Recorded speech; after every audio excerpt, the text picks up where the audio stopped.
we were discussing about the 802.3 MAC frame. तो इसमें क्या था कि इसमें जो पहला जो प्रीमेबल और एसएफडी है, that is start frame delimiter flag 1 byte का, ये जो 8 बाइट का जो फील्ड है ये आपका फिजिकल लेयर में एज ए हेडर ऐड होता है। हालांकि ये फ्रेम का पार्ट है लेकिन ये काम फिजिकल लेयर का ही। और ये जो प्रीमेबल है ये बताता है कि सेंडर और रिसीवर को एक टाइमिंग सिंक्रोनाइजेशन के काम में ये यूज हो। कैसे करता है? By altering the bit sequence. जो 76 बिट्स जो इसमें सेंड होता है during this ones and zeros, by alternating the ones and zeros it sequence the clock speed of the receiver. Generally ये 5 मेगाहर्ट्ज के स्पीड ये सिंक्रोनाइज करता है, क्लॉक को सेट करता है। और उसके बाद once the SFD byte is reach and the last 2 bits of the SFD is has reach, तो वो सिग्नल देता है रिसीवर को कि now the destination address, the next field is the destination address and you prepare to catch it. इसको आप देखिए, अगर आपका एड्रेस है तो आप हायर लेयर्स को जो डेटा पैकिंग है, जो लेंथ और टाइप ऑफ सर्विस ऊपर देने का है, तो you forward it to the higher layers. और if it is not, you change the destination address to your destination address, you copy it, you make it, you reframe it, you copy the destination address and change the source address by your address। अपने address को, frame को receive कीजिए, unpack कीजिए, source address में अपना address डाल दीजिए और फिर से जो डेस्टिनेशन जिस जगह के लिए वो आया है तो एज इट इज रख के और उसको फॉरवर्ड कीजिए। In this way the packet, the frame, the packet that is being divided into pieces as frames goes from hop to hop. और साथ में इसमें डेटा पैडिंग का भी सिस्टम है, जिसमें अगर हमको देखेंगे हम लोग स्लाइड में कि अगर जो upper layer logical link layer से जो डेटा आ रहा है उसका साइज कितना होना चाहिए और एक मिनिमम फ्रेम लेंथ कितना होना चाहिए। साथ में इसमें सीआरसी, साइक्लिक रिडंडेंसी चेक है, जो चेक करता है कि जो फ्रेम आया है कहीं पे कुछ गड़बड़ी तो नहीं है due to any type of loss, that is noise और एटेन्यूएशन और एनी काइंड ऑफ। तो ये चेक करता है कि कहीं पे फ्रेम में कोई मिस हैपनिंग तो नहीं हुआ है, किसी बिट्स में अल्टरनेशन तो नहीं हुआ है, सिग्नल जो बनाया गया है बिट्स को सिग्नल में तब्दील किया गया तो सिग्नल में कहीं अल्टरनेशन तो नहीं आया है। तो ये एक मैथमेटिकल मैकेनिज्म है जिससे वो चेक करता है कि जो मेरा जो फ्रेम आया है वो इंटैक्ट। तो नेक्स्ट में जाते हैं, कितना मिनिमम होना चाहिए। तो ये स्टैंडर्ड IEEE 802.3 जो स्टैंडर्ड है ये कहता है कि it should be minimum payload should be 46 bytes. तो ये मेरा हेडर पोर्शन है और ये मेरा ट्रेलर पोर्शन है। हम लोग डिस्कस किए थे डेटा लिंक लेयर में और प्लस TCP/IP में कि जो मैक फ्रेम है उसमें एक हेडर ऐड होता है और एक ट्रेलर ऐड। यही वो ट्रेलर है जो CRC के रूप में हम लोग ऐड करते हैं, जो चेक करता है कि सिंक्रोनाइजेशन सही है कि नहीं, कहीं कुछ लॉस है। 4 बाइट का ये होता है। और साथ में ये हेडर है जो में हम लोग डेस्टिनेशन एड्रेस, सोर्स एड्रेस और जो पैकेट के इंफॉर्मेशन वो हम लोग पुश करते हैं। यही वो जो पैकेट है जो लॉजिकल लिंक लेयर से बन के आता है। टोटल ये 18 बिट का 6 6 12 एंड 2 14 14 एंड 4 18 बाइट्स का ये जो एक्स्ट्रा इंफॉर्मेशन है जो इनकैप्सुलेशन के दौरान ऐड किया जाता है। तो ये इसको अगर हटा दे तो मिनिमम हमको चाहिए 46 बाइट्स। इस total amount is 64 bytes. This is the minimum MAC frame length. अगर इसको हम माइनस कर दे तो हमको मिनिमम LLC से हमको 46 बाइट्स का और maximum it is 1500 bytes. That is इतना है मैक्सिमम हम दे सकते हैं। किसमें? अगर ये 46 से कम है, so if the data that is being passed from the LLC layer, if it is less than 46 bytes, then the extra thing is given by padding. उसको कम से कम 46 बनाना ही पड़ेगा। तो it is the restriction, it is the standard being imposed by the IEEE 802। तो इसी तरह से पूरा Mac frame packed होता है। तो maximum frame, minimum frame length हमें क्या पता चला? 64 बाइट्स एंड मैक्सिमम जो है 1518 bytes. This is including the headers and the trailers. Both the figures are including the headers and the trailers. अब ये 512 बिट जो है ये जो I/802 जो स्टैंडर्ड है, 512 बिट जो है वो मिनिमम फ्रेम लेंथ है जो सेंड होना चाहिए। उसका बहुत सारा कारण है जो हम लोग आगे डेटा लिंक लेयर जब स्टडी करेंगे उसमें थोड़ा देखेंगे। अब आता है कि ये जो एड्रेसिंग, जो सोर्स एड्रेस और डेस्टिनेशन एड्रेस है वो जो इथरनेट में होता है वो क्या होता है? What are those addresses? So these addresses are called basically MAC addresses. So these addresses are burned into the NIC card, network interface card of the device. इस तरह का डिवाइस होगा, आपका रूटर हो सकता है, स्विच हो सकता है, आपका कोई एक सिंपल मॉडेम हो सकता है, किसी भी तरह का जो भी डिवाइस नेटवर्क से प्लग इन हो रहा है, तो उसका अपना एक फिजिकल आइडेंटिफिकेशन नंबर चाहिए, and that identification number is a hexadecimal code. एक हेक्साडेसिमल कोड है जो कि 12 हेक्स डिजिट से बना हुआ होता है। That is, it is the length of the address is 48 bits. अब इसको बांटा गया है अलग अलग पोर्शन में।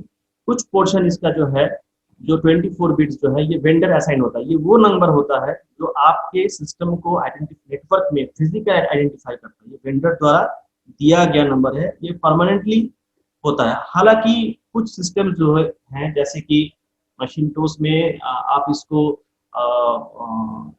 क्या कहते हैं,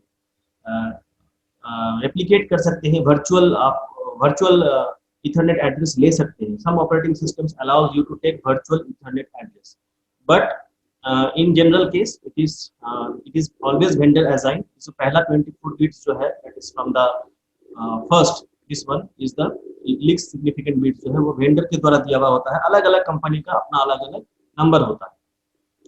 और इधर का जो 24 बिट्स है, इसमें 3 फील्ड है। तो पहला फील्ड है I/G। आई का मतलब है इंडिविजुअल और group bit, that is the most significant bit.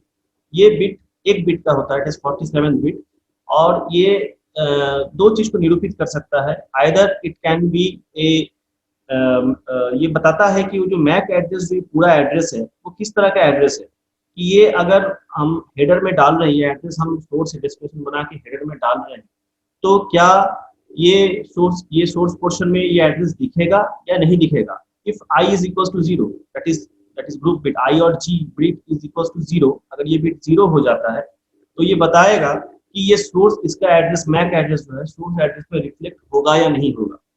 और अगर ये 1 है, if the highest bit is 1, अगर ये 1 है, that means the overall address is, it is coming from a broadcast station, or it is coming from a station who is doing multicast, जो बहुत सारे लोगों को सेंड कर रहा है।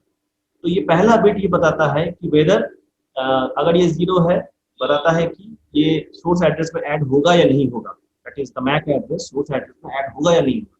दूसरा बिट, अगर ये 1 है, दूसरा बात, अगर ये 1 है, तो ये बताता है कि ये जो एड्रेस है, ये ब्रॉडकास्टिंग एड्रेस है या मल्टीकास्टिंग एड्रेस है। मतलब जो भेज रहा है, वो अपना एड्रेस जो लगा रहा है, मैक फाइल, जो मैक फ्रेम जो बन रहा है, तो वो क्या, जो सोर्स जो बना रहा है, तो वो क्या ब्रॉडकास्टिंग फ्रेम बना रहा है या मल्टीकास्टिंग फ्रेम बना रहा है। तो it depends upon the first bit, 0 है या 1 है। दूसरा आता है G and L। G stands for globally administered, और it is also said as universal, U/L। कभी कभी इसको U/L से भी निरूपित करते हैं। सो ग्लोबली और universal, and L stands for local. Global, अगर ये बिट 0 है, that means it is global, that means it is globally administered address। जैसे फॉर एग्जांपल, अगर government organisation, department of defence, Pentagon मान लीजिए, या फिर हमारा आर्मी का जो सिस्टम से कोई कम्युनिकेशन अगर आएगा, आर्मी का जो सिक्योर नेटवर्क का सिस्टम से आएगा, तो उनका नेटवर्क का जो कार्ड होता है, वो प्रॉपर वेंडर ही उसको भेजते हैं, और वो वेंडर इस तरह से ये बना के भेजते हैं ताकि वो एक ग्लोबली रजिस्टर्ड एडमिनिस्टर्ड एड्रेस से ही आ रहा हो। अगर आर्मी का कोई क्या कहते हैं, कंप्यूटर से अगर आपसे कोई कम्युनिकेट कर रहा है, तो डेफिनेटली उसका 46 बिट जो है वो 0 होगा। मतलब वो अंडर द सुपरविजन है बिट, वो पूरा फ्रेम, वहां से जो भी कम्युनिकेशन होगा, उसका सारा फ्रेम अंडर द सुपरविजन। दूसरा है, अगर ये 1 है, that is, it is local government का बनाया हुआ, locally governed and administrated address. मतलब आसपास का कोई जो गवर्नेंस है, जो आपका यहाँ का, that is civic, in the civil zone, अगर कोई ऐसा गवर्नेंस है जो आपको मॉनिटर कर रहा है, for that you can set this as 1। तो ग्लोबल के लिए इसको 0 एंड लोकल के लिए इसको 1। तो ये जो एड्रेस है, इसी एड्रेस के जरिए जो सारा कम्युनिकेशन एस्टेब्लिश हो पाता है, physical address. This MAC address is unique and it is unique for every system. Even आपका जो छोटा से छोटा मोबाइल कहिए, या फिर आपका अगर वायरलेस एलेक्सा कहिए, या फिर कहिए आपका जो आजकल अमेज़न में आता है, या कोई भी ऐसा डिवाइस जो नेटवर्क से कनेक्टेड है, it has to got a physical identity, and that identity is given by the MAC address, और better to say network interface card में जो उसका जो एड्रेस, फिजिकल एड्रेस दिया था, उसी से मिलता है। And basically it is of 48 bits. अब ये एड्रेस जो है वो तीन तरह का हो सकता है। पहला है unicast, multicast and the last one is broadcast. तो यूनिकास्ट एड्रेस कब होगा? जब first byte that is higher order byte जो है उसका लास्ट बिट, जब हायर ऑर्डर जो एड्रेस है उसका अगर लास्ट बिट 0 है देन इट इज यूनिकास्ट, और उसका अगर लास्ट बिट 1 है देन इट इज मल्टीकास्ट।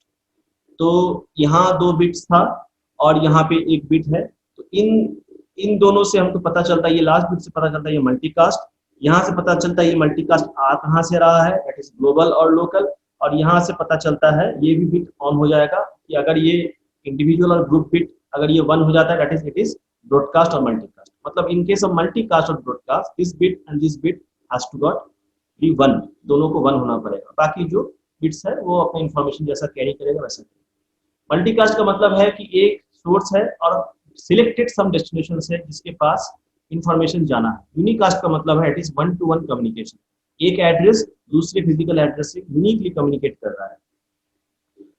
और ब्रॉडकास्ट का मतलब है कि नेटवर्क में जो भी प्लगइन है वो सारे सुन सकते हैं, कि कोई भी सिग्नल आ रहा है, कोई भी मैसेज आ रहा है, वो सारे सुन सकते हैं, दैट इज फॉर ब्रॉडकास्ट। सबके लिए होता है, किसी खास इथरनेट आईडी के लिए वो नहीं होता। So the least significant bit of the first byte defines the type of the address. If the bit is 0, the address is unicast, otherwise it is multicast. Broadcast destination address is a special case of multicast address in which all bits are 0. तो अगर ये broadcast होगा तो इसमें ये सारा bit जो है वो 1 हो जाएगा total, except the information that is in the payload, उसको छोड़ के सारा 1 हो जाएगा। That is the source address, destination address सारा 1 हो जाएगा। ठीक है, सोर्स एड्रेस डेस्टिनेशन एड्रेस जो है वो सारा 1 हो जाएगा।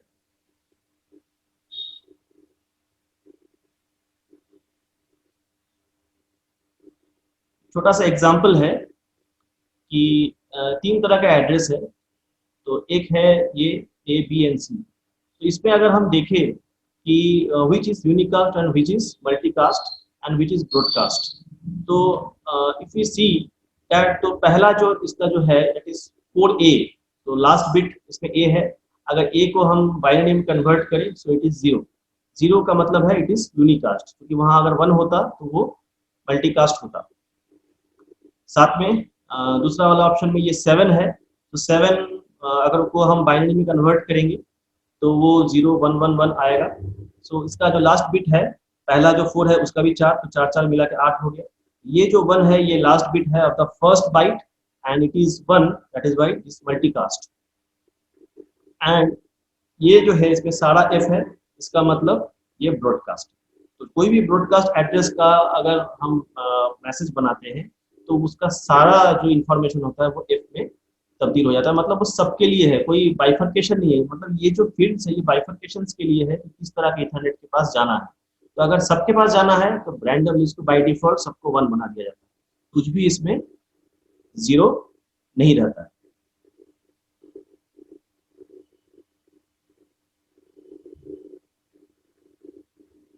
दूसरा एग्जांपल कि अगर ये मैसेज एंट्री करेगा किसी फ्रेम बफर में, किसी रिसीवर का फ्रेम बफर में, तो कहाँ से एंट्री करता है? It enters from the highest significant bit.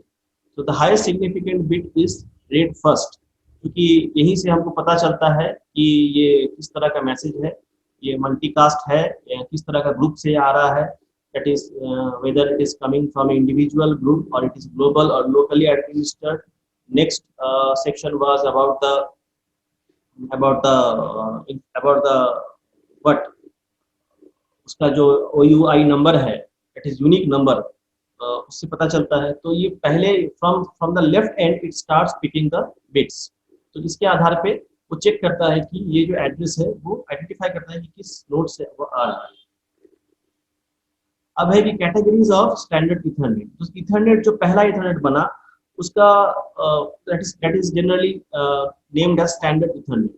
तो वो 4 तरह का बेसिकली बना। पहला है 10/5, 10/2, 10/P एंड 10/F। तो ये 10/5 जो है वो बस एंड थिक कोएक्सियल केबल से एस्टैब्लिश हुआ। दूसरा स्टैंडर्ड जो एस्टैब्लिश हुआ वो बस, वो भी दोनों से। 10/T जो है वो स्टार इम्प्लीमेंटेड, स्टार टोपोलॉजी के लिए वो इम्प्लीमेंट हुआ। 10 बेस एफ जो है वो स्टार में ही इम्प्लीमेंट हुआ बट विथ फाइबर। हम लोग देखेंगे इसको इन डिटेल्स, लेकिन उससे पहले देख लेते हैं कि जो स्टैंडर्ड ऑफ ईथरनेट पहला बना था उसमें कुछ lines that is the physical layer में क्योंकि जब भी 802 का बात करते हैं दैट इज IEEE 802 स्टैंडर्ड, वो दो लेयर पे अपना बात रखा है, एक है डेटा लिंक लेयर, दूसरा है फिजिकल लेयर। हम लोग पहले ही स्लाइड में इसको देख चुके हैं। फिजिकल लेयर में वो क्या बताया है कि ये किस तरह से होगा, तो बताया है कि उसको जो डेटा है, जो इंफॉर्मेशन 0 और 1 के स्ट्रीम में आ रहा है, that has to be encoded. So whenever data is being passed to the in the form of 0 and 1 to the lower layer, it has to be it is the work of the physical layer to encode the data. So we have different types of encoding schemes. So what is encoding? It is basically conversion of data to signal. Data को signal में हम कैसे तब्दील करें? Data को signal में तब्दील करने का जो काम है वो कौन करता है? वो physical layer करता है। डेटा लिंक लेयर में हम डेटा को जो पैकेट्स आ रहा है उसको हम लोग छोटे चंक में बनाते हैं, जिसको फ्रेम्स बनाते हैं। तो जब एक पूरा फ्रेम बन जाता है इंक्लूडिंग तो फ्रेमेबल और एसएफडी बाद में ऐड करेगा इन द फिजिकल लेयर से, लेकिन जब पूरा पेलोड ऊपर से फिजिकल लेयर के पास आता है तो फ्रेमेबल और एसएफडी ऐड करने के साथ उसको एनकोड करता है। That is it converts the whole stream of bits into a form of that can be handed over to the transmission medium. जिस तरह का मीडियम से वो कनेक्टेड, गाइडेड अनगाइडेड, किस तरह का केबलिंग से वो कनेक्टेड। तो इट डिपेंड्स कि हम डेटा का जो स्ट्रीम ऑफ बिट्स को जो है वो उसको हम सिग्नल में कैसे तब्दील करते हैं। It is a whole concept of physical layer, थोड़ा सा जानने की आवश्यकता है यहाँ पे। तो ये मैनचेस्टर एनकोडिंग स्कीम को इम्प्लीमेंट करता है 802। क्या है ये स्कीम? अच्छा, जब हम ये एनकोडिंग करते हैं, so when working with base band transmission we have some challenges, we have some issues that need to be taken care of, and that is taken care by the Manchester encoder. क्या है वो issues? So consideration for क्या लिखा हुआ यहाँ पे, choosing a good signal element। क्या क्या हम सिग्नल एलिमेंट चूज कर सकते हैं? सो सिग्नल डेटा को जब सिग्नल एलिमेंट में हम डालते हैं that work is called encoding, line encoding. तो पहला जो शर्त है, पहला जो बात इसमें आता है, that is called baseline mentoring. So receiver will evaluate the average power of the receiving signal called the baseline। तो सिग्नल हमारा जो आ रहा है एवरेज पावर निकाला जाता है and use that to determine the value of incoming data elements। उस average power से वो incoming data elements को वो निकालता है। If the incoming signal does not vary over a long period of time, the baseline will drift and thus cause errors in the detection of the incoming data elements। तो 0 और 1 का bits क्या होता है? अप एंड डाउन होता है। तो बहुत देर तक अगर जीरो, अगर सबका एवरेज अगर निकाला जाए, बहुत देर तक अगर सिग्नल अगर हाई लेवल या लो लेवल पे रह जाता है, if it is in the 1 और it is in the 0 state, तो एक सिग्नल उसको कहते हैं बेसलाइन वंडरिंग। मतलब उसका एवरेज जो है वो कोई एक सब्सटेंशियल फिगर बन के नहीं आ रहा है, वो बराबर हो सकता है ऐसा एक सिग्नल को सब्सिक्वेंट जीरोस आ रहा हो सिग्नल में, क्योंकि जो डेटा है उसी में जीरोस है। तो अगर इस तरह का प्रॉब्लम है, जब उसको सिग्नल में तब्दील करेंगे तो हो सकता है कॉन्सिक्यूटिव सिग्नल में 0 ही आता रहे, या फिर वो हो सकता है लगातार 1 आता है। मतलब किसी एक पर्टिकुलर वोल्टेज लेवल में सिग्नल ड्रिफ्ट करना शुरू करेगा, तो समझना मुश्किल हो जाएगा कि कहाँ पे 0 है कहाँ पे 1 है। लेकिन वहां से इनपुट जो हो रहा है वो तो जो 0 और 1 जो बिट्स है वो तो सिग्नल में तब्दील हो रहा है। लेकिन अगर बिट्स ही लगातार 0 है और उसको हम सिग्नल में तब्दील कर दें तो सिग्नल जो है एक कांस्टेंट फिक्स्ड हॉरिजॉन्टल लाइन में तब्दील लगभग हो जाएगा, and that type of signal, that type of drifting is called baseline wondering और ड्रिफ्टिंग। इससे पता लगाना मुश्किल हो जाएगा कि कहाँ कब 0 से 1 हुआ, कब 1 से 0 हुआ। तो सिग्नल का जो एवरेज पावर है वो नीचे गिर जाता है। तो इसमें एक अच्छा चीज ये होना चाहिए कि good line encoding scheme will prevent long runs off fixed amplitude. That is लगातार कोई 0 नहीं होना चाहिए, लगातार कोई 1 नहीं होना चाहिए। मतलब हम जब डेटा को सिग्नल में इम्पोज करते हैं, there should be change even if it is 0, the change has to be notified कि ये फिर से 0 है, ये फिर से 0 है, ये फिर से 0 है। ये चेंज पता रहना चाहिए, और इस चेंज को डालने का जो स्कीम है that is called encoding scheme, कि हम डेटा को सिग्नल में, इसके लिए थोड़ा सा फिजिकल लेयर के अंदर जाने की आवश्यकता है। जहां तक कोशिश होता है we will try to understand this. Next aspect is DC components. When a voltage level remains constant for a long periods of time, there is an increase in the low frequencies of the signal. Most channels are band pass and may not support the low frequencies. तो हम लोग जो channels use करते हैं, that those channels are called band pass. That is दो तरह का channel, यहाँ भी दो बात आ जाता है, एक pass band, that is low pass and band pass. तो इसको हम लोग अगले क्लास में थोड़ा सा हम इसकी कवरेज देंगे ताकि तुम लोगों का थोड़ा सा सिग्नल के ऊपर अंडरस्टैंडिंग थोड़ा क्लियर हो. सो एनीवे, तो अभी के लिए इतना ही समझो कि लो पास चैनल जो होता है that starts from zero and reaches up to a particular frequency. For example, अगर मेरा जो चैनल है that is the physical medium, अगर उसको हम जीरो फ्रीक्वेंसी से सपोज 100 मेगाहर्ट्ज फ्रीक्वेंसी तक हम उसको कंसीडर कर रहे हैं, 100 मेगाहर्ट्ज का, 99 मेगाहर्ट्ज का या 100 मेगाहर्ट्ज का बैंडविड्थ उसके पास है, लेकिन उसको कंसीडर कर रहे हैं from 0 to 100, then it is treated as low pass channel, that is in the base band.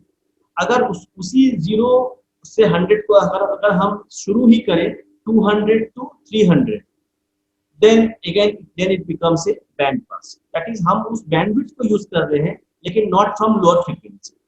It is taken from any frequency slot in the higher, in somewhere in between the supported frequency range. So अगर channel को हम उस तरह से treat करते हैं तो that becomes a band pass. अगर चैनल को from the low हम सिग्नल को भेजना चाहते हैं, that from the low भेजना चाहते हैं तो that becomes a band pass. And अगर उसको हम हायर पे करना चाहते हैं then becomes a ब्रॉडबैंड. देखेंगे इसमें थोड़ा डिटेल्स. तो अगर वोल्टेज लेवल एक बहुत समय तक कांस्टेंट हो जाए, that is consecutive zeros and ones, voltage level अगर कांस्टेंट हो जाए तो सिग्नल जो है वो लोअर फ्रीक्वेंसी की तरफ शिफ्ट करते चला जाता है. हम लोग थोड़ा ये भी देखेंगे कि डिजिटल सिग्नल जो है it is a combination of infinite frequencies. क्योंकि आप देखे होंगे डिजिटल सिग्नल में एक दो बार से बना हुआ होता है, एक हॉरिजॉन्टल लाइन, एक वर्टिकल लाइन. सो टाइम के हिसाब से अगर देखा जाए, फ्रीक्वेंसी के हिसाब से देखा जाए, तो with in for a particular time the signal जो हॉरिजॉन्टल है उसको ये मान सकते हैं कि सिग्नल एक समय के लिए इतना इस वोल्टेज को मेंटेन कर रहा है. लेकिन अगर वर्टिकल बार का हिसाब लगाया जाए तो no time the signal reaches a particular value, that means it is showing a infinite frequency. So तो इस तरह से अगर दोनों बार का अगर हम जोड़ समावेश मिला के चले एक डिजिटल सिग्नल में, स्क्वायर वेव जो होता है, तो देखा जा रहा है कि इसमें इनफिनिट फ्रीक्वेंसीज का संभावना है. तो लेकिन अगर बहुत देर तक कोई वोल्टेज लेवल एक पर्टिकुलर लेवल पे, that is consecutive zeros, consecutive ones पे अगर मेंटेन हो रहा है, देन डीसी कंपोनेंट्स मतलब लोअर फ्रीक्वेंसी जो है वो आना शुरू हो जाता है and it becomes very difficult to remove the DC component of a transmitted signal. अगर बहुत ज्यादा डीसी कंपोनेंट लोअर फ्रीक्वेंसीज रहेगा उसको हटाना थोड़ा मुश्किल होता है. That is why we go for the Manchester encoding scheme, जिसमें डीसी कंपोनेंट्स को रिमूव. हमारा पर्पस क्या होना चाहिए कि बेस लाइन वंडरिंग ना हो. जब हम डेटा को सिग्नल बना रहे हैं तो सिग्नल ऐसा हो कि उसमें कॉन्सिक्यूटिव जीरो अगर है भी, अगर डेटा में कॉन्सिक्यूटिव जीरो है भी, तो सिग्नल जब बने तो हर जीरो यूनिकली आइडेंटिफाई हो कि अब फिर से जीरो, अब फिर से जीरो. दूसरा कि अगर कॉन्सिक्यूटिवली सिग्नल का जो एक वोल्टेज लेवल है वो एक जैसा फिक्स नहीं होना चाहिए in spite of consecutive zeros और वंस. ये दूसरा हमारा टारगेट. तीसरा है कि self synchronization, that is the clock at the sender and the receiver must have the same bit interval. If the receiver clock is faster or slower, it will misinterpret the incoming bit stream. कैसे? थोड़ा देखते हैं इसको. यहाँ पे थोड़ा सा example है, you can understand it. ये जो है हमारा क्लॉक लाइन है, डॉटेड लाइन जो है वो क्लॉक लाइन. तो भेजा गया था ये सिग्नल. सो ये जो वर्टिकल अभी जो मैं बात कर रहा था, जो हॉरिजॉन्टल है, it is a particular voltage. और ये जो वर्टिकल है, that bar resembles that in no time the voltage is increasing to a particular value. So in no time on a particular value, that means it resembles, this vertical bar resembles infinite signal, whereas the horizontal bar resembles a finite frequency. So finite to infinite. So इसका मतलब digital का जो frequency range है वो infinite. अब आते हैं इसके सिंक्रोनाइजेशन एस्पेक्ट. तो अगर सिंक्रोनाइजेशन एस्पेक्ट अगर हम देखें तो ये सेंड कर रहा है इस क्लॉक टाइमिंग पे. मतलब अगर रिसीवर है वो इसका हाफ क्लॉक टाइमिंग या 3/4 क्लॉक टाइमिंग रखता है. इसका मतलब कम समय में वो लगभग 2 सिग्नल रीड कर लेगा, जबकि वो भेज ही रहा है एक सिग्नल. इतने समय में वो एक सिग्नल भेज रहा है. अगर रिसीवर का क्लॉक स्लो है तो वो ज्यादा सिग्नल रिसीव करेगा. तो वो इस सिग्नल को ओवर डेटा की तरह मिस इंटरप्रेट करेगा, मतलब भेजा गया है 10110001, लेकिन वो इसको ज्यादा डेटा के रूप में इंटरप्रेट करेगा। एक तरह से जो डेटा का जो इम्पोजिशन है हम सिग्नल पे जो डाल रहे हैं वो मिस इंटरप्रेट हो रहा है। यही सब स्कीम जो यही सब चीज नहीं होना चाहिए while we are converting the data bits that is being passed on from the MAC layer to the physical layer while converting it to a signal। तो इन सब चीजों का ख्याल रखना पड़ेगा कि जब डेटा कन्वर्ट हो रहा है सिग्नल में तो वो प्रॉपरली कन्वर्ट हो। तो ये तीन संदर्भ में हम लोग को ख्याल रखना होता है, that is first is baseline monitoring, second is the PC components. बहुत देर तक अगर जैसे for example here it is going for 3 consecutive zeros, it is going for a particular voltage level, तो हो सकता है ये बेसलाइन मॉनिटरिंग का केस हो जाए और ये भी हो सकता है कि किसी कंपोनेंट को बढ़ाए।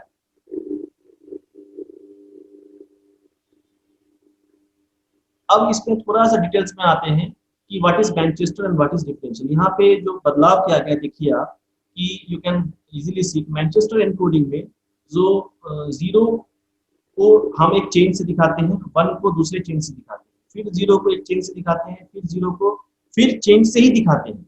हर जीरो को एक चेन से दिखाया जा रहा है। देखिए इस जीरो को अगर देखिए तो it is a particular change, that is change of voltage of the signal. So अगर बार बार चेंज हो रहा है so here it is 2 times change, so every time it is identified with a change। तो यहाँ भी एक चेंज दिखाया जा रहा है, यहाँ भी एक चेंज दिखाया है, तो इससे दिक्कत नहीं होगा कि अगर कॉन्सिक्यूटिव जीरोस भी है लेकिन सिग्नल जो है हम चेंज से दिखा रहे हैं तो बेसलाइन मॉनिटरिंग का चांसेस नहीं आ रहा है। दूसरा चूंकि हम चेंज से दिखा रहे हैं डीसी कंपोनेंट भी इसमें हट गया। तीसरा सिंक्रोनाइजेशन ऑफ बिट्स, क्योंकि हर बार हम चेंज को इम्प्लीमेंट कर रहे हैं तो बिट जो है वो उसका जो क्लॉक है वो चेंज के साथ अपने आप को रीअलाइन करता है। हर चेंज के साथ वो जो bit timer in the receiver side है वो अपने आप को रीअलाइन कर लेगा। So all this factors are being taken care of in Manchester encoding. तो ये आर जो है ये बेसिकली आपका सिग्नल रेट है और S average is the total strength of the signal. So R is called the signal, that is the baud rate, कि हम कितने डेटा को कितने सिग्नल में भेज सकते हैं। अभी आप देख रहे हैं कि हम एक डेटा को 2 सिग्नल के जरिए भेज रहे हैं, that is our baud rate is 1/2। तो थोड़ा अच्छा से समझते हैं signal element versus data element. यहाँ पे देखिए एक डेटा को एक सिग्नल एलिमेंट के जरिए भेजा जा रहा है, एक सिग्नल एलिमेंट को एक डेटा एलिमेंट के जरिए भेजा जा रहा है। Data rate defines number of data elements bits sent in 1 second and data rate is called also called the bit rate. हम लोग जो बिट रेट कहते हैं, डेटा रेट कहते हैं, वो बेसिकली एक बिट रेट। और signal rate is number of signal element sent in 1 second, एक सेकेंड में हम कितने सिग्नल को भेज सकते हैं, that is it is also called pulse rate, modulation rate और बॉड रेट। इसको 3 नाम से भी जाना जाता है। तो यहाँ पे हम एक डेटा को एक सिग्नल के ऊपर बैठा रहे हैं। आप समझ लीजिए कि अगर हर आदमी पहले के जमाने में हर आदमी घोड़े पे जाता था तो सिग्नल समझ लीजिए वो कैरियर है और डेटा समझ लीजिए वो इंसान है जो उस कैरियर पर बैठ के जाता है। तो अगर एक घोड़े पे एक इंसान बैठा हुआ है दैट इज 1:1 के हिसाब से। सो हम लोग इफेक्टिव यूज नहीं कर रहे हैं वोल्टेजेस का, लेकिन यहाँ पे देखिए 1:2, मतलब एक डेटा जो है वो 2 सिग्नल के ऊपर बैठ के जा रहा है, 2 सिग्नल इंफॉर्मेशन के ऊपर बैठ के जा रहा है, सिग्नल एलिमेंट्स के ऊपर बैठ के जा रहा है। सो 1 data element but we are having 2 signal elements. In this case we are having 2 data elements but 1 signal elements. So here r is 2, यहाँ r बढ़ गया, यहाँ r 1/2। यही चीज हम वहां पे दिखा रहे थे in the previous slide कि वो 1/2 था, that is we are pushing one signal data element in 2 signal elements। अगर हम 4 डेटा एलिमेंट्स को एक सिग्नल 3 सिग्नल एलिमेंट भेजेंगे तो कुछ इस तरह का होगा, that is 4:3। So baud rate decides the required bandwidth of the digital signal, क्योंकि यही सिग्नल का फ्रीक्वेंसी रेंज तय करता है कितना सिग्नल एलिमेंट्स हमें चाहिए डेटा को इंटरप्रेट करने के लिए। तो अगर हम बैंडविड्थ का बात करते हैं कुछ हद तक सेंडर, एक तो मीडियम का बैंडविड्थ अपना जो होता है supporting frequency range based on transmission media कितना स्पेक्ट्रम को सपोर्ट करता है। दूसरा कि हम भेजते किस तरह से हैं इस पे भी डिपेंड करता है कि हम कितने इंफॉर्मेशन को कितने सिग्नल चेंजेस के आधार पर भेज रहे हैं। सो ये बॉड रेट ही है जो डिसाइड करता है। मान लेते हैं मीडिया एक फिक्स्ड है तो तो डिसाइड कौन करेगा कि हम किस तरह से एनकोडिंग कर रहे हैं, what is the baud rate, कितने बैंडविड्थ को हम क्रिएट अवेल कर सकते हैं। तो हमारा गोल क्या होना चाहिए? Our goal is to increase the data rate and decrease the signal rate, क्योंकि अगर डेटा रेट को बढ़ाएंगे तो हमारा ट्रांसमिशन स्पीड बढ़ेगा, जो हम लोग स्पीड खोजते हैं इंटरनेट में वो स्पीड हमारा बढ़ेगा, और सिग्नल रेट या फिर कम्युनिकेशन और डिक्रीज द सिग्नल रेट, अगर सिग्नल रेट को घटाते हैं मतलब number of changes of signal हमें कम चाहिए, जितना चेंजेस ऑफ सिग्नल हमें कम चाहिए होगा उतना सिग्नल एलिमेंट्स जो है वो चेंजेस अगर कम चाहिए होगा मतलब हम उतना फ्रीक्वेंसी नीड को घटा रहे हैं।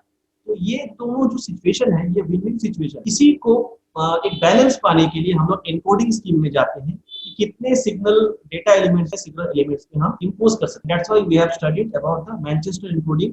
साथ में वो 3 चैलेंजेस भी जो है डीसी कंपोनेंट्स, बेसबैंड बंडलिंग और सिंक्रोनाइजेशन, क्योंकि एक बार सिग्नल अगर चला गया तो उसको रिकवर करना अगर वो गलत है, उसमें इंफॉर्मेशन मिसलीड हो सकता है तो उसको इम्पॉसिबल हो जाएगा, फिजिकल ये कुछ भी नहीं कर सकता। So this was all about Manchester encoder and decoder. 10 Mbps data पे ये काम करता है। अब आते हैं कि क्या क्या है हमारे पास। तो पहला है हमारा that we have is the physical layer support that is given or is described by the 802 standard। क्या क्या है?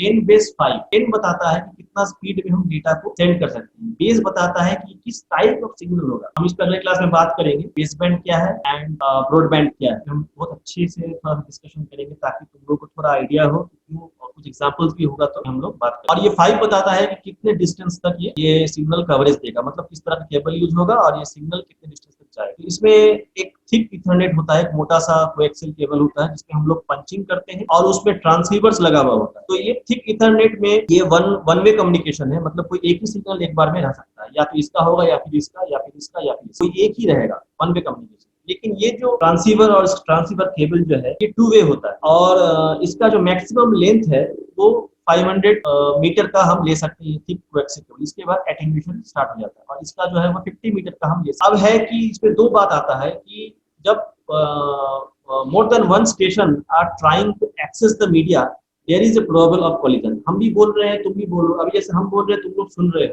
There is no collision, it is complete communication. लेकिन अगर उधर से भी कोई माइक ऑन करके कुछ सराउंडिंग का नॉइज आएगा तो कम्युनिकेशन में नॉइज बढ़ता चला जाएगा, जैम्स ऐसा लगेगा कि कुछ बात हो ही नहीं पा रही। तो अगर ये भी बात कर रहा है और ये भी बात कर रहा है तो दोनों का सिग्नल जो है दोनों एक साथ इस मीडिया में आ नहीं सकता, दोनों का सिग्नल जो एक दूसरे से कोलाइड करेगा, कम्युनिकेशन हो नहीं। तो यहाँ पे ये जो ट्रांसमिशन जो ट्रांसीवर केबल जो है इसमें ये 2 वे होता है, मतलब आप सुन भी सकते हैं और आप बोल भी सकते हैं, दोनों तरफ से आवाजाही का पॉसिबिलिटी हो। लेकिन ये जो कोएक्सियल केबल है this is not 2 way, it is 1 way and collision happens in this cable, यहाँ पे कॉलिजन होता है। एंड ये सारा ट्रांसीवर जो है ये it is connected through taps, all this taps are punch tap, जिसमें हम लोग बात किए कि टैप्स को हम लोग पंच करते हैं केबल के अंदर, केबल को उसको उसका जो कवरिंग है उसको हटाते हैं, वहां पे टैप कनेक्टर लगाते हैं, उस टैप से ट्रांसीवर केबल निकलता है। Next is 10 base 2 implementation. तो इसमें 10 Mbps, again it is base band signal and 185 metre. इसमें थोड़ा सा डिफरेंस है, यस, तो इसमें थोड़ा डिफरेंस है कि ये जो केबल है ये थोड़ा चीपर केबल है, इसको चीपर नेट भी कहा जाता है, थिनर नेट भी कहा जाता है। वो मोटा था, वो थोड़ा कॉस्टली पड़ता था जो पहला जो केबल, लेकिन पहला केबल वही एस्टेब्लिश हुआ, पहला लैन जो है वो वही वायर्ड लैन जो है उसी केबल से बनाया गया था, और इसको I think it was IBM किया था, देख लेना। सो इट वाज इम्प्लीमेंटेड, पहला वही था। दूसरा कि इसमें जो स्टेशंस है वो टैप से कनेक्टेड नहीं होता, डिफरेंस क्या है, इसमें एक टी कनेक्टर्स यूज होते हैं, तो ये थोड़ा चीपर है, केबल पतला हो गया, टी कनेक्टर से यूज होता है, स्पीड हमको वही मिल रहा है बेस बैंड, लेकिन इसका जो लेंथ है वो बहुत ज्यादा घट गया, ये लेंथ घट के 185 तक आ गया है। कॉलिजन अब जो है ये पतले वाले केबल में कॉलिजन इसमें भी हो रहा है, क्योंकि इसमें ये लोग कनेक्टेड है, इस सेम मीडिया को शेयर कर रहे हैं, तो कॉलिजन इसमें हो रहा है। एंड इसमें बहुत ज्यादा एटेन्यूएशन होता है, सिग्नल लॉस इसमें बहुत ज्यादा है। So this is 10 base 2 implementation. तो टी के जरिए कोई भी हम नोट को इस केबल के जरिए करा सकते हैं, और this cable is very flexible, it can run through any corners of the LAN setup. दूसरा है 10 base T implementation. So it is of 10 Mbps and baseband, and T stands for twist. ये जो है ये टी बेस, इसमें थोड़ा changes किया गया। वहां पे था जो कॉलिजन था वो केबल में हो रहा था, यहाँ पे RJ45 केबल के जरिए हम लोग एक डिवाइस इंट्रोड्यूस किए जो कि एक तरह का रिपीटर है। इसके ऊपर हम विस्तार से बात करेंगे कि वायर्ड में तीन तरह का डिवाइस लैन के सेटअप में यूज होता है। एक होता है आपका रूटर, दूसरा होता है रूटर तो नहीं, रूटर कम, लेकिन स्विच, हब एंड ब्रिज, ये तीन डिवाइस बहुत ज्यादा मायने रखता है while going to set up for a LAN। अगर आप घर में ही एक छोटा सा अगर एक इंस्टीट्यूट खोलना चाहते हैं तो आप किस तरह का LAN प्रेफर कीजिए, किस तरह केबलिंग प्रेफर कीजिए, ये सारा फैक्टर्स में इस 10 बेस की में क्या की कि ये टी कनेक्टर्स, ये जो है ट्विस्टेड पेयर के लिए वो टी को यूज किया गया है। ट्विस्टेड पेयर केबल्स को वो यूज किए जो RJ45 से कनेक्ट होता है और इसको एक हब के साथ जोड़ दिया। अब जो है वो जो कॉलिजन है, अब सारा जो इंफॉर्मेशन है वो एक कॉमन हब से, कॉमन पॉइंट से कनेक्टेड है। अब सबका जो कॉलिजन है, इंफॉर्मेशन शेयरिंग जो है इस थ्रू हब। अगर ये सर्वर कम्युनिकेट कर रहा है तो ये इसको भी सुनाई देगा, ये इसको भी सुनाई देगा। अब जो कॉलिजन है, टकराव है, सिग्नल का जो टकराव है वो हब में होना शुरू हो जाता है। दैट इज अगर दो कंप्यूटर अगर एक साथ बात कर रहा है तो यहाँ पे हब में टकराएगा, बिकॉज हब जो है वो सिग्नल को पोर्ट टू पोर्ट बाइफरकेट नहीं कर पाता है। Again the collision happens in the hub region. Cost हमारा कम हो जाता है क्योंकि ये स्टार टोपोलॉजी पे है, पॉइंट टू पॉइंट कनेक्शन हम यूज करते हैं, कॉस्ट बहुत ही कम हो जाता है, लेकिन कॉलिजन फैक्टर अभी भी है। Finally we have 10 base F, that is fibre optic से भी कनेक्ट कर सकते हैं, इसमें डेडिकेटेड फाइबर से, इनकमिंग एंड आउटगोइंग फाइबर से, और ये भी बेस बैंड पे हम लोग काम करते हैं। और इसके लिए भी एक फाइबर ऑप्टिक का जो हब आता है, डेडिकेटेड फाइबर ऑप्टिक हब आता है, उसके जरिए हम कनेक्ट कर सकते हैं। And the systems also must have the input output port enabled for the fibre optic communication. तो यहाँ भी कॉलिजन चूंकि यह हब के ऊपर आ रहा है, सारा इंफॉर्मेशन हब से ही एक्सचेंज हो रहा है, तो